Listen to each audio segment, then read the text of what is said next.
Hello, this is Alex Handloff. I'm here at Rebuilders Exchange in Cleveland, Ohio, a hub for salvaged building materials and much more. Let's go inside and meet the founder, Jessica Davis. Jessica, Alex Handloff, nice to meet you. Thank you so much for having us here. Thanks for being here. Yeah, well, first off, the space. It's enormous. Tell me more about what you're doing here. What is this? So this is Rebuilders Exchange. So we are a 50,000 square foot warehouse, but we're retail and open to the public. This is the heartbeat of a circular economy in Cleveland. This is a very clear example of how we've created an economy out of what used to be considered maybe waste. So what happens is we have 600 plus people who bring in, we call them vendors, they're partners of ours. They bring in material, we inventory it, market it, and get it priced and on the floor. And then we have all of these, thousands of customers who come in, who purchase the material. So everybody who comes in here is making something, if you imagine that. So it's like they're working on a project of some sort.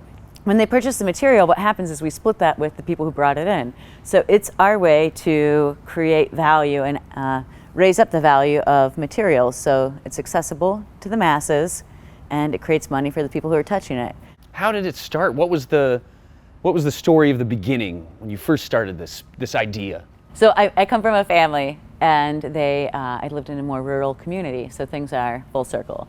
So it's always been part of your ethos, part of the way you live. And then what happened was I worked at Habitat for Humanity and built houses, which I love, and in the city of Cleveland as an AmeriCorps member. And so what I found out was that you would never see metal in the dumpster. It's an economy. Metal is its own little way people know how to make money on it. So you're motivated to take that scrap or waste into some place. So I would be on job sites and I'd see full cabinets thrown away. Or in new builds, what can happen is the space if something takes up space and the customer changes its mind, you can have a brand new window thrown into the dumpster because there's not like a direct, easy way in the past to do that. So that's kind of like new materials. And then my great Uncle Paul, I forgot about him. I didn't forget about you, but I forgot to share with you guys, you don't know this, is he used to take down barns. And he did this in like the 80s and early 90s. So he would take the siding off of barns and then just sell it as just building material. So there's like the old material, then there's new materials, like the kind of just being on a job site and seeing the flow of how things are done. That was so cool. You have materials that you can recycle them and there's value there. You have materials you can reuse and then there's more. So we're trying to elevate the value. So a lot of our material is metal and could be recycled for cash. However, people who bring it in here get more value if they bring in a radiator here and we resell it for a couple $100s. Plus it's a more value for the customer because they have access to an old quality radiator. So see how we're like kind of like getting more like value for the materials, more money for the vendors. And then so what's really special about Rebuilders Exchange is we are doing that with what would be called non-ferrous or like wood. Yeah. So it's really cool that now people have a possibility to divert wood from landfills.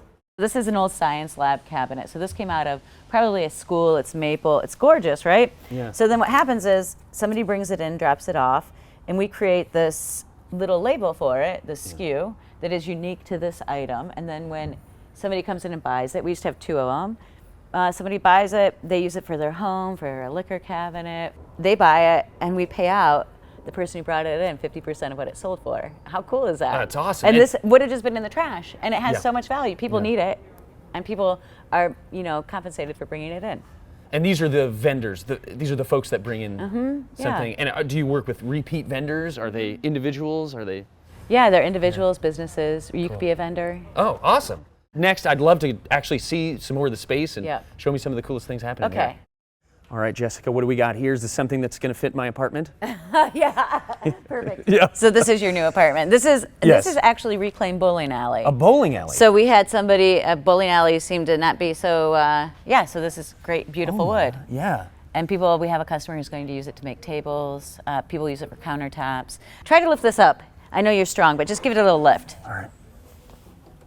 Yeah. So like now all of that waste isn't going to the landfill. That's heavy. That's a lot of waste. Okay, so let's walk around. Okay, so this is like a gorgeous bench that was a court bench that somebody brought in. Yeah. This is a mantle from 1905. Wow. And this is like, so the wood on here is just like curly. It's wavy, and this is all hand carved. So yeah, somebody painted it at some point. So we get tons of chairs, and those are awesome because people change their mind on chairs. They come and they go. So that's something that we can, oh my God, there's another mantle from 1905. It was 1905 was the year of mantles, huh? Yeah, I guess so. This is a beautiful birch door. It's like about 3 inches thick. Wow. Which is awesome. And it came from a house on the lake that got tore down. These things happen. And then, what about lighting? What's your lighting style like? Well, right now it's kind of the bulb itself, you know. So I could use some lighting. So I think you might agree that this is disco all night. Is this you? Well, above the bowling alley, I think that's fitting. Okay. Yeah, I'm really seeing a space now. Yeah. This is great. Okay. And then we have all of these old toilets. And Have you been part of projects outside where you personally take down some of the equipment? I have, and I love it. And that's where I kind of started more or less. Because the other thing that will happen, and I think we started talking about this, is before this existed, it's really easy for a single person, like my Uncle Paul, to just go and take something down. It's just not building an economy. So this makes it accessible for customers. Oh my God, look at these doors. These are huge pocket doors. So here's something that's old, and then like they're ginormous.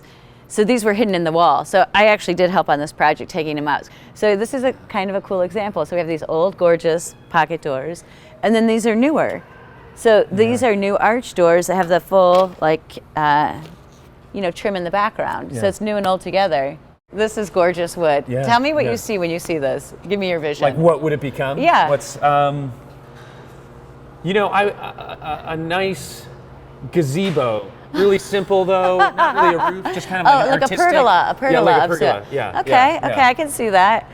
I've heard this term that circular economies are localized. So our vendors are local and our customers are local and the housing stock's local. So sometimes there'll be a house that's torn down and there'll be trim that matches a house within the region. I guess a lot of this the circular economy idea seems obvious. It is. You're just you're doing the obvious, and yet it's this revolutionary thing. It's really impressive. Super cool. And you're also doing this thing called Fab Lab, which, correct me if I'm wrong, seems to be taken to the next level of this idea of circular economy. You want to show me that? It's just another contribution for our customers. So here we are. We're like the matchmaker. The vendor saw something, we bring it in.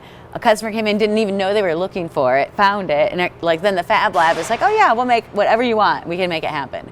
And then they just are elevating the value of this. So this whole thing could have been in the landfill. Jessica, thank you so much for having us. And tell us a little bit about when you're open, how people can find this place. Yeah, so we're open to the public Thursday through Saturday, and we're online, www.rbxhub.com. Perfect. It was a pleasure. It was a true pleasure. Thank you for joining us. I really want to thank Jessica Davis for sharing her space and her time and her thoughts and her imagination. And I also want to thank Mark Lefkowitz, who originally did the story on RBX. Thank you. Come on down. Rebuilders Exchange. See you next time.